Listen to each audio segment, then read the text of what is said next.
is Joe Stolber, and I will be providing the first negative constructive argument.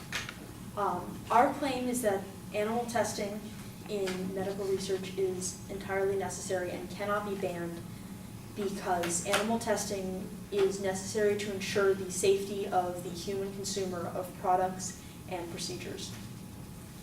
Let me first state that the purpose of product safety testing is to ensure the safety of the human consumer and the patients that these procedures are used on. The safety of the human consumer has to be the first priority at all times. My opponent stated that the AWA, the Animal Welfare Act, which is the legislation on animal testing, is not sufficient to protect the test animals. According to the AWA, the animals that are used in testing must be cared for under a veterinarian who is licensed, and the animals must be provided for adequate housing, care, feeding, ventilation, security, and all of the other necessary elements for the animals' lives.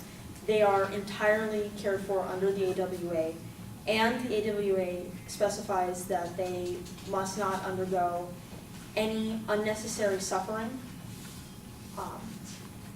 According to the annual AWA reports, 61% of the animals that undergo testing do not experience any pain or discomfort.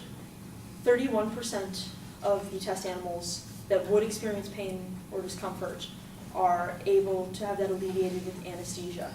So under the AWA, the animals are fully taken care of. This also addresses my opponent's claim that animals that are used in testing are bound, burned, and injured. This is a gross overstatement. They are in no way exposed to discomfort that is unnecessary. My opponent also stated that animals that are used in testing are used to test cosmetics, and this is animal cruelty due to the unnecessary luxury of these items. Less than 2% of animals used for research are used to test cosmetics, as per the AWA annual reports. Most of the animals that are used in animal testing are used for medical research or other types of testing that are necessary to ensure human safety and have nothing to do with luxuries such as cosmetics. My opponent's next point was to suggest alternatives to the animal testing, such as the chip being funded by L'Oreal.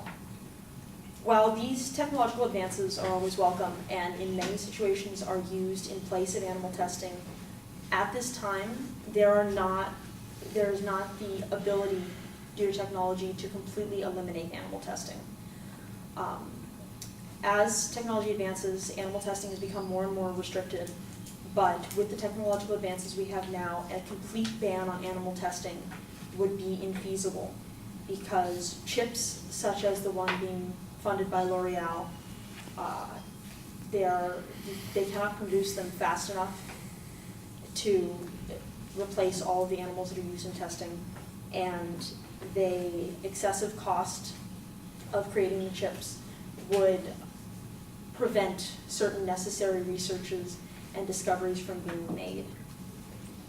The other alternative that my opponent brought up was using computer models to replace animal tests.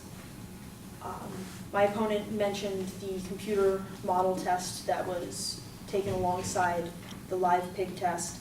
Unfortunately, one computer model example does not negate the need for animals. While these computer tests are sometimes useful, they are not always accurate and cannot predict as much of they cannot predict the unpredictable.